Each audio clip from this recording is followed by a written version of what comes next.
संभल के अंदर जो घटना हुई है अभी माननीय सांसद महोदय हमारी बोल रही थी, बेपनाह दुखद घटना है। माननीय राष्ट्रीय अध्यक्ष अखिलेश यादव जी ने भी इस मसले को बहुत गंभीरता के साथ उठाया है और हमारा संभल जल रहा है।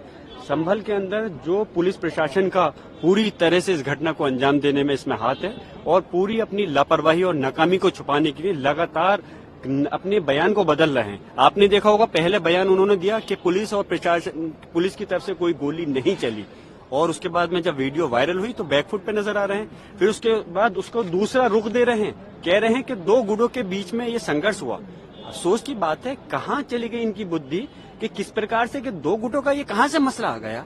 ये पुलिस ने गोली चलाई और उसके बाद में आपने कल देखा होगा पुलिस के अधिकारी जो सर्किल ऑफिसर है वो टेबल पर बैठ करके बिल्कुल मीडिया से मुखातिब होते हुए कह रहे हैं कि अगर जाहिल लोग हमारे पर गोली चलाएंगे तो क्या हम मरेंगे। तो ये अपने बयान को खुद बदलना है। ये आम जनता को जिनकी रक्षा, जिनके ये जनता के नौकर हैं, जिनकी जनता की रक्षा के लिए इनको जिम्मा दिया गया है, उनकी हत्या अगर ये लोग करेंगे तो कानून व्यवस्था कैसे चलेगी। इस प्रदेश और देश के अंदर कानून व्यवस्था का बुरा हाल है, संविधान की धज्जियां उड़ाई जानी है। और हमने आज भी सदन के अंदर हमारे नेता हमारे माननीय डिम्पल यादव जी, माननीय धर्मेंद्र यादव जी और सारे सांसदों ने इस चीज को मुद्दे को उठाया कि इस पर चर्चा कराइए और चर्चा नहीं होगी तो कैसे उन लोगों को सजा मिलेगी जो आज कातिल हैं। आप ताज्जुब की बात है, आप हैरत पहरा देंगे। वहां डिस्ट्रिक्ट डीएम कह रहे हैं कि हमने एक जांच बैठा दी है और जांच भी जो लोगों पर आरोप है अगर वही लोग जांच करेंगे तो कैसे हक और इंसाफ मिलेगा। इसकी जांच सिटिंग हाई कोर्ट के जज से होनी चाहिए, हमारी मांग है। और जो इसमें अधिकारी दोषी हैं, चाहे के विश्नोई जो पुलिस अधीक्षक संभल है या सीओ अनुज चौधरी है, उनके खिलाफ हत्या का मुकदमा दर्ज होना चाहिए। सीधे गोली स्टेट फायरिंग कर रहे हैं और वो जेल की सलाखों के पीछे होनी चाहिए, हमारी मांग है। तभी इन लोगों को इंसाफ मिलेगा जिन लोग पीड़ित परिवार हैं। जैसे अभी बताया कि पीड़ित परिवार के लोगों को परिवार को उठा करके लेके गए वहां से, घर से उन पर दबाव बनाया जा रहा है कि उनसे खाली कागज पे, कोरे कागज पे सिग्नेचर अंगूठे लिए गए और उनकी तरफ से मुकदमा दर्ज कर दिया गया है कि हम लोग गुजर रहे थे, दो पक्षों में फायरिंग की, उस पर हमारी गोली चल गई।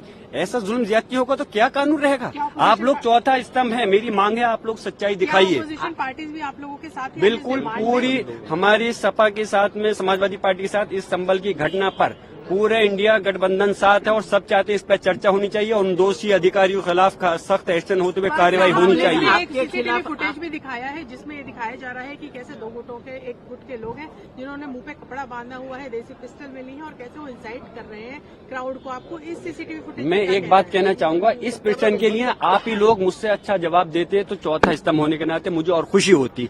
कपड़ा बांध करके मैं पूछ रहा हूँ, अगर इसमें इसकी जगह पर कल को आपके भी बच्चा हो सकता था, इन पुलिस अधिकारियों का भी बच्चा हो सकता था, अगर क्या उसके साथ भी ऐसे ये गोली उठा करके मारते। आप हैरान होंगे, एक व्यक्ति को जिन्होंने लाठी मारते मारते गिर गया उसको पिस्टल से निकाल के गोली मार दी गई। ये कोई दूसरी देश के नागरिक इस देश के दुश्मन थोड़ी हैं।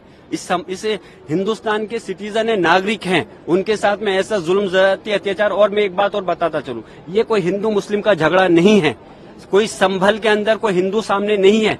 अरे हिंदू तो दूर की बात है, तो फिर मुसलमान आपस में कहां से सामने आ जाएंगे। ये तो तंत्र को सामने ला करके चंद शरारती तत्व थे, जो 8 लोग थे जिन्होंने दायर की है। बाकी पुलिस और प्रशासन इस घटना का जिम्मेदार है। एक अगर सर्वे कंप्लीट हो गया था, दूसरी सर्वे कराने का डीएम को कहां से आदेश दे सकते हैं। कोर्ट आदेश देते, हमने सम्मान करा, दूसरे सर्वे भी करा दिया गया और उसके बावजूद आप गोली चला रहे हो हमारे लोगों पर। आपके खिलाफ FIR है, आप पर आरोप लगाया जा रहा है। जिसकी क्या कहें, जिसकी लाठी उसकी बहस, जो चाहे कर लें, आज सरकार उनके हाथ में है। जिससे आप अंदाजा लगा सकते हैं कि किस प्रकार जब जो व्यक्ति, यानी कि मैं अगर उस समय घटना पे मौजूद नहीं था, बेंगलोर हूँ, आउट ऑफ स्टेशन हूँ, तो उसके बावजूद जिस दिन ये सर्वे हुआ उस दिन घटना नहीं हुई, मैं मौजूद था। जुमे के दिन जिस दिन नमाज से रोका गया मैं मौजूद था, तो कोई घटना नहीं हुई। और जिस दिन मैं मौजूद नहीं हूँ तो बलवा मैंने करा दिया। इन लोगों को तो नोबेल प्राइज मिलना चाहिए जिस प्रकार से ये काम कर रहे हैं। और शर्म, पूरा देश शर्मसार है और देश नहीं पूरे दुनिया के सामने देश की जो छवि खराब हो रही है। मैं मांग करता हूं कि प्रधानमंत्री महोदय को आगे आना चाहिए और इसमें जाकर के हालात को देखें। मणिपुर नहीं बनाए संभल को, मणिपुर के अंदर तो उन्होंने जाने की जहमत नहीं करी, लेकिन संभल का जो सूरत हाल हो रही है बहुत अफसोस की बात है। जो हट धर्मी तानाशाही चल रही है इस पर लगाम लगनी चाहिए। जो अननेम्ड FIR हुई है उनकी आड़ में लोगों को परेशान किया जा रहा है, टॉर्चर किया जा रहा है, उसको तुरंत रुकना चाहिए। ऐसी हमारी सारी माननीय सांसदों की मांग है, समाजवादी पार्टी के इंडिया गठबंधन की मांग है। बहुत बहुत शुक्रिया।